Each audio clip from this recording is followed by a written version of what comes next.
Welcome dear listeners. आज हम एक लेटेस्ट सुपरहिट मूवी को एक्सप्लेन कर रहे हैं। मूवी की कहानी में इस दौर की मिडिल क्लास फैमिली की जिंदगी को इस अंदाज में दिखाया गया है कि देखने वाले को कहीं ना कहीं अपना आप दिखता है और मुश्किल तरीन हालात में भी हिम्मत ना हारने और आगे बढ़ते रहने की मोटिवेशन मिलती है। मूवी के शुरू में गाओ, जो एक सॉफ्टवेयर डेवलपर है, अपनी फैमिली के साथ ब्रेकफास्ट टेबल पर दिखाया जाता है। इसकी मिसेस जिन एक हाउसवाइफ है, इनकी एक बेटी जिया है और साथ में इनके माँ बाप भी रहते हैं जो दोनों मिलकर एक छोटा सा स्टोर चलाते हैं। यहाँ वो किसी आदमी के बारे में बात करते हैं जिसे कंपनी से निकाल दिया गया है और अब वो ऑनलाइन क्रैब सेल करता है। जिन कहती है, अरे इसको निकाल दिया, मैं तो समझती थी ये कंपनी का कोर एम्प्लॉय है।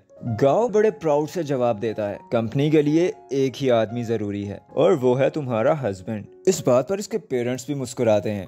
अब इस रोज गाओ ऑफिस पहुंचता है जहां वो अपने टीम मेंबर्स के साथ बहुत अच्छा है, मतलब छोटी मोटी गलतियों को इग्नोर करता है और सब साथ मिलकर काम करते हैं। स्मोकिंग ब्रेक के दौरान ये किसी दूसरे ग्रुप के बारे में बात करते हैं जिनकी परफॉर्मेंस उनसे काफी बेहतर जा रही है। गाओ पूछता है वो हमसे कैसे बेहतर परफॉर्म कर रहे हैं। इसका एक साथी बताता है कि भाई वो 18-18 घंटे काम कर रहे हैं और कभी देखा उन्हें यहाँ सिगरेट ब्रेक लेते हुए। वो तो वॉशरूम तक नहीं जाते, एडल्ट डायपर पहन के हर वक्त काम में लगे रहते हैं। गाओ कहता है कि बेवकूफ हैं वो लोग। खैर तभी गाओ को पैगाम मिलता है कि आपको कॉन्फ्रेंस रूम में बुलाया गया है। वहां पहुंचकर गाओ को बताया जाता है कि तुम्हें कंपनी से निकाला जा रहा है। वजह यह थी कि गाओ की उम्र थोड़ी ज्यादा हो गई है और अब वो सुपर एक्टिव नहीं रहा। कंपनी से कम सैलरी में इसके यंग जूनियर को इसकी जगह देने वाली थी। गाओ परेशानी में इन पर चिल्लाने लगता है कि मैंने 11 साल दिन रात इस कंपनी को आगे ले जाने के लिए मेहनत की है। काम के प्रेशर की वजह से मुझे डायबिटीज हो गया है और अब तुम मुझे निकालने की बात कर रहे हो। लेकिन इन सब बातों का कोई फायदा नहीं होता। खैर गाओ कहता है कि 7 लाख, मेरे कंपनसेशन के 7 लाख बनते हैं। तो ऑफिशियल कहता है सिर्फ 3 लाख। गाओ कहता है कि मैं तुम लोगों के खिलाफ लेबर कोर्ट में जाऊंगा। तो इसे कहा जाता है कि हमें कोई मसला नहीं, जाके देख लो। एक ऑफिशियल कहता है कि ये डाउनसाइजिंग परफॉर्मेंस में कमी की वजह से तुम्हारी ही टीम के बनाए हुए HR ऑप्टिमाइजेशन सिस्टम ने की है और तुम ही तो कहते थे ना एल्गोरिथम को फॉलो करना सबके लिए लाजमी है। गाओ इस शौक के साथ वहां से निकलता है, जहन में ढेर सारी जिम्मेदारियों का बोझ, ना कोई हाथ सेविंग और जॉब ढूंढने में ना जाने भी कितना वक्त लगेगा। वो इस बारे में अपने घर वालों को बिल्कुल नहीं बताता, शायद वो इन्हें परेशान नहीं करना चाहता। लेकिन इसके फादर को किसी दोस्त से पता चलता है कि गाओ को कंपनी से निकाल दिया गया है। एक रोज घर आने पर इसके फादर इस पर गुस्सा होने लगते हैं कि तुमने मिसिस को भी जॉब करने से रोक दिया था और अब तुम भी जॉबलेस हो। सिर्फ मेरे स्टोर से इतने सारे अखराजात पूरे नहीं हो सकते। गाओ डांट से बचने के लिए कहता है कि मुझे जल्द किसी बड़ी कंपनी में जॉब मिलने वाली है, लेकिन शायद ये इसकी ख्वाहिश ही हो सकती है क्योंकि ये अब तक बहुत कोशिश कर चुका है। लेकिन इसकी उम्र अब 45 साल हो चुकी है और कंपनीज यंग एम्प्लॉयज को प्रेफर करती हैं। अगले रोज गाओ एक एजेंट के पीछे भाग रहा था, इसे उसने अच्छी जॉब ढूंढने के लिए 30,000 दिए थे।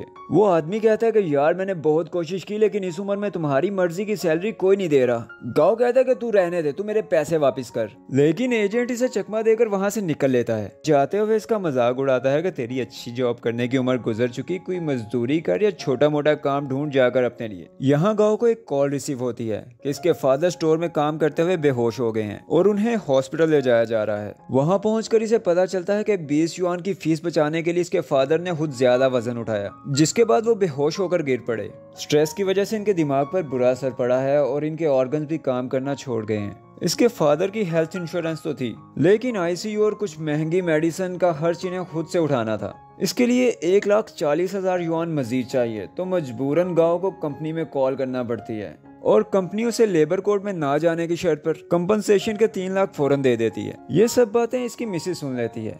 वो गाओ से पूछती है, कौन से कंपनसेशन की बात कर रहे थे तुम, और पिछले 2 माह से तुमने सैलरी भी लाकर मुझे नहीं दी। बैंक से हाउस मॉर्गेज ना पे करने के मैसेजेस भी आ रहे हैं और गाओ को मजबूरन अपनी मिसेस को सब कुछ बताना पड़ता है कि मुझे जॉब से निकाल दिया गया है और 2 महीने से मैं जॉबलेस हूँ। जिस पर इसकी मिसेस थोड़ा नाराज होती है कि मुझे अफसोस हुआ कि तुमने अपनी परेशानी मुझसे शेयर नहीं की, और गाओ रो पड़ता है कि मैं तुम्हें दुखी नहीं करना चाहता था।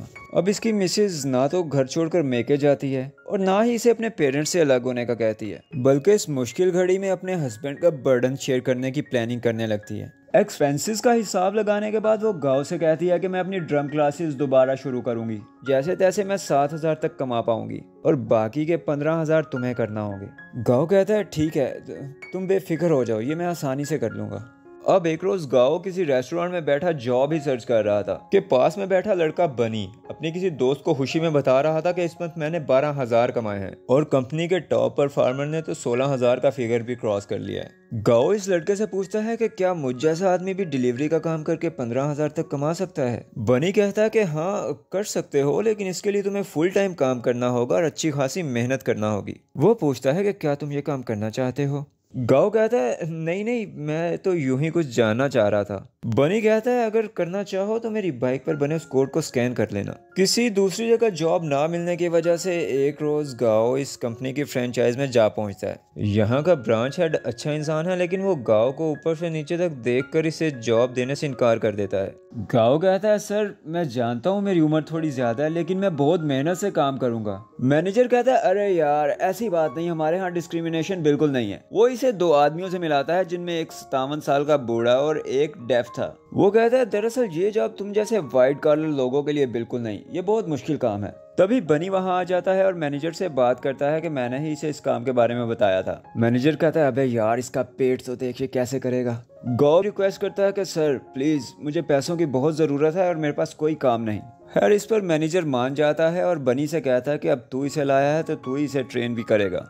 अब गाओ की जॉब स्टार्ट हो चुकी है। बनी इसे रेंट पर एक इलेक्ट्रिक स्कूटर अरेंज करके देता है और कुछ रोज अपने साथ ट्रेन करता है। गाओ को ऑर्डर्स पिक करने में बहुत मुश्किल हो रही थी। कोई रेस्टोरेंट वाला इसे अंदर आके ऑर्डर उठाने का कहता है और कोई डांट कर बाहर रुकने का कहता है, और कहीं पर तो ऑर्डर्स के स्टॉक थे जिनमें से एहतियात से अपना ऑर्डर खुद तलाश करना था। एक तो इसे शॉर्टकट्स का नहीं पता और बाइक भी अच्छे से चलाना नहीं आता, जिसकी वजह से इसके ऑर्डर्स काफी लेट हो जाते थे। एक बार देर होने पर ये एक बड़ी बिल्डिंग में बड़ी मुश्किल से अपार्टमेंट तलाश करता है और नॉक करके पूछता है जी आपने ऑर्डर किया था। सामने वाला कहता है कि हाँ कहाँ है मेरा ऑर्डर, और ये ऑर्डर बाइक में ही भूल आया था। एक और बार गाओ ऑर्डर लेकर हॉस्पिटल में पहुंचता है जहां एक लेडी खाली बिस्तर को ठीक कर रही थी। वो गाओ को देखकर बोलती है इतनी देर कर दी तुमने, मेरे बाबा जाने से पहले वॉन्टन खाना चाहते थे। गाओ कहता है ओह सॉरी, मुझे सुनकर अफसोस हुआ।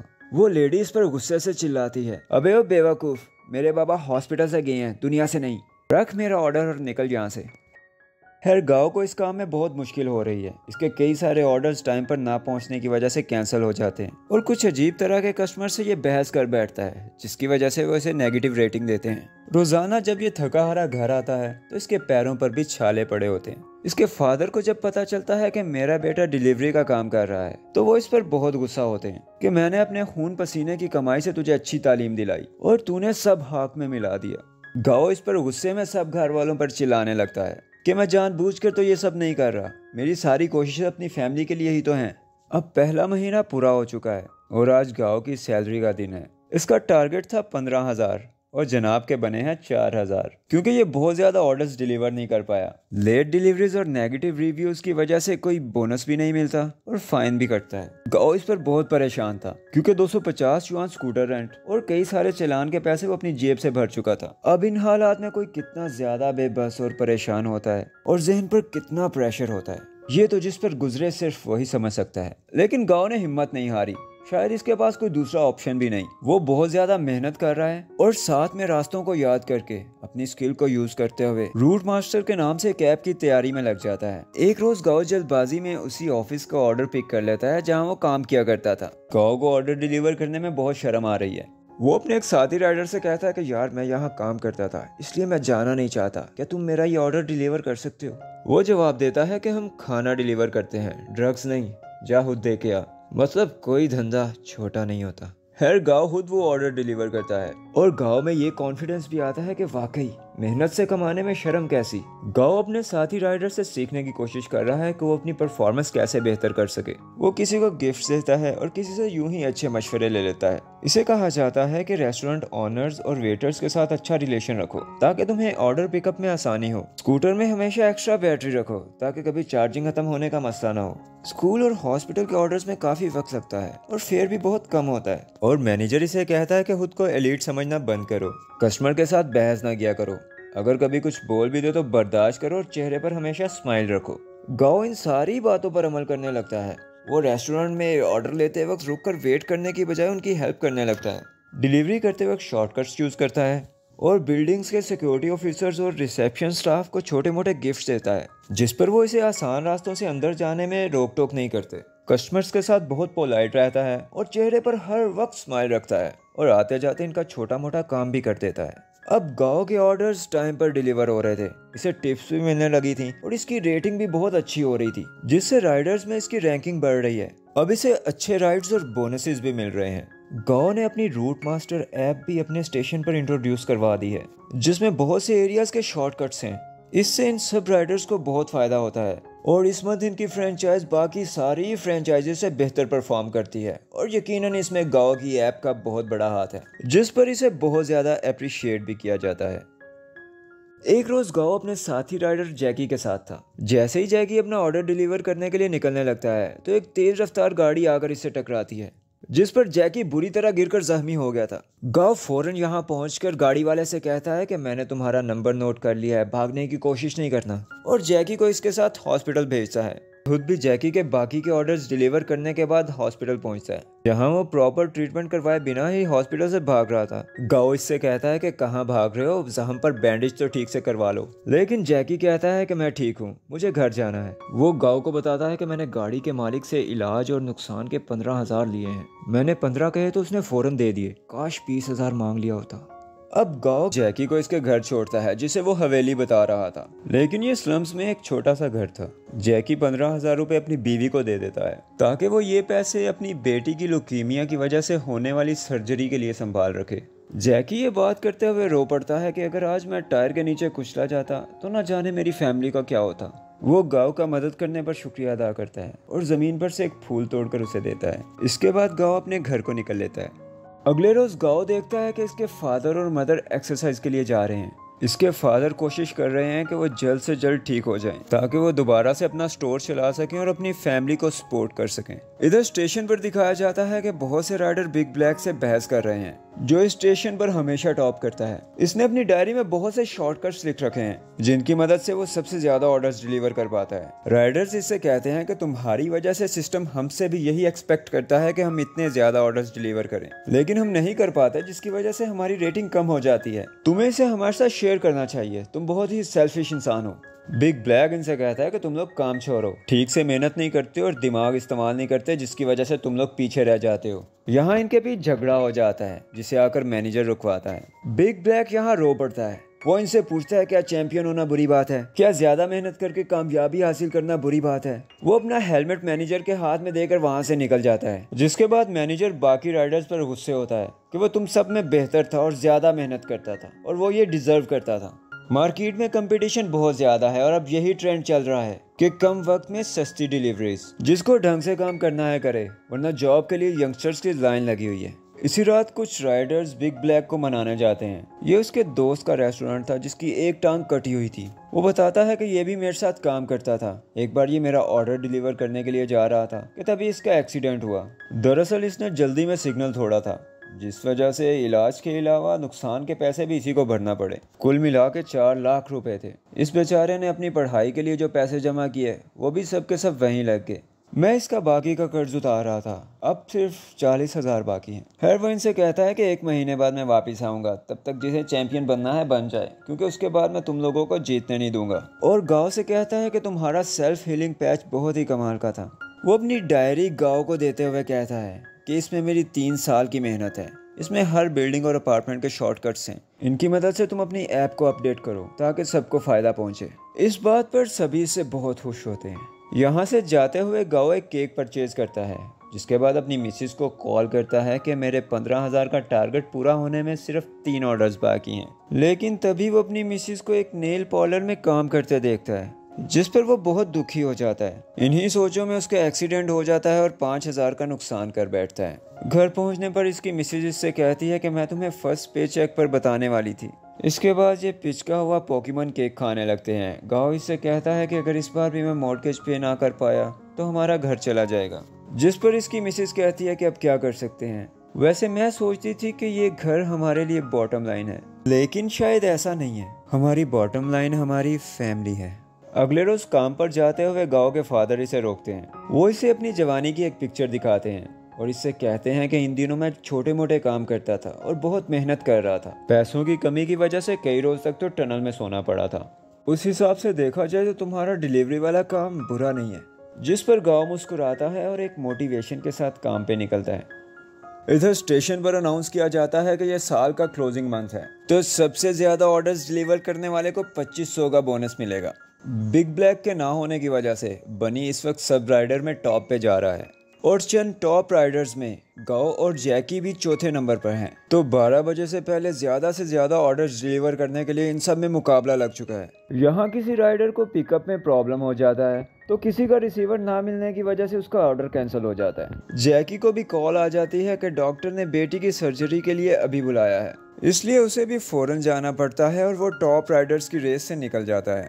अब मुकाबला बन गया है बनी और गाओ के बीच, जिनके ऑर्डर्स बराबर हो चुके हैं। 12 बजने में कुछ मिनट्स बाकी हैं, तो ये आखिरी ऑर्डर जो पहले डिलीवर कर पाया वही इस मंथ का चैंपियन होगा। बनी को यहाँ 18th फ्लोर पर ऑर्डर डिलीवर करना था, क्योंकि ऊपर ले जाने के लिए लिफ्ट में कोई अपना घर का सामान भर रहा था। तो बनी बेचारा सीढ़ियों में दौड़ लगा देता है। इधर गांव थकावट और प्रेशर में किसी ट्रक से टकरा जाता है। ट्रक वाला उतरकर इसे हॉस्पिटल ले जाने की बात करता है, लेकिन गांव कहता है नहीं मैं ठीक हूँ, मुझे जाना है, और जख्मी हालत में ही निकल पड़ता है। इधर बनी जो 18th फ्लोर पर पहुंचना ही वाला था, लेकिन रात होने की वजह से सीढ़ियों का रास्ता बंद कर दिया गया था। इससे आगे जाने के लिए सिर्फ लिफ्ट ही यूज की जा सकती थी। यहाँ बनी गुस्से में जोर से चिल्लाता है, लेकिन गाओ आखिरी कुछ सेकंड्स में अपना बहुत ही मुश्किल ऑर्डर डिलीवर करने में कामयाब हो जाता है, क्योंकि इसने किसी भी हाल में चैंपियन बनने की ठान रखी थी। इसके बाद इन्हें एक अवार्ड सेरेमनी में दिखाया जाता है, जहां मिस्टर गाओ कंपनी के इस साल में सबसे ज़्यादा उम्र वाले चैंपियन बने हैं। गाओ को अपने जज्बात अपने साथियों के साथ शेयर करने का कहा जाता है, तो गाओ बोलता है मैं समझता था कि फूड डिलीवरी बहुत ही आसान काम है, पर यह सच में काफ़ी मुश्किल है, लेकिन फिर भी मैं इस डिलीवरी प्लेटफॉर्म का शुक्रगुजार हूँ। इसने मुश्किल वक्त में मुझे अपने पैरों पर खड़े होने का मौका दिया। तभी उसे जैकी का मैसेज रिसीव होता है और गाओ ये बात भी सबके साथ शेयर करता है कि मेरा डिलीवरी फेलो जैकी, उसकी बेटी का ऑपरेशन कामयाब हुआ है। इसके बाद कहता है कि मुझे यहाँ एक बात बहुत अच्छी लगी, यहाँ सभी लोग बहुत मेहनती हैं, सभी अपनी फैमिली और अच्छे फ्यूचर के लिए बहुत मेहनत कर रहे हैं, तो इसलिए हम डिजर्व करते हैं कि हमें रिस्पेक्ट मिले और अच्छा फ्यूचर भी। आखिर में वो सबसे अपनी बहुत सेफ्टी करने का कहता है, ताकि कोई भी मेरी तरह जख्मी चैंपियन ना बने। इसके बाद दिखाया जाता है कि गाओ और उसकी सारी फैमिली काम कर रहे हैं, जिसकी वजह से इनके हालात बहुत बेहतर हो चुके हैं, लेकिन फिर भी अब वो अपना बड़ा घर बेचकर एक छोटे घर में शिफ्ट हो गए हैं, ताकि ज़्यादा मॉर्गेज पे करने की वजह से उन्हें आए रोज़ परेशानी ना हो। और यहाँ ये सब बहुत खुश हैं। इधर गाँव के बनाए हुए ऐप को कंपनी अपने एल्गोरिथम में यूज़ करने का सोच रही है, क्योंकि ये बहुत ही सादा और आसान है और इसे बहुत ज़्यादा राइडर्स यूज़ करते हैं, जिससे गाँव को यकीनन बहुत फ़ायदा होने वाला है। और इसी सीन के साथ इस मूवी का एंड हो जाता है। तो अगर आप इस वीडियो को यहाँ तक देख चुके हैं तो यकीनन आपको हमारी एक्सप्लेनेशन पसंद आई होगी, इसलिए वीडियो को लाइक और चैनल को ज़रूर सब्सक्राइब करें। और हाँ, आपके कमेंट से भी हमें बहुत मोटिवेशन मिलती है। Thank you so much for watching.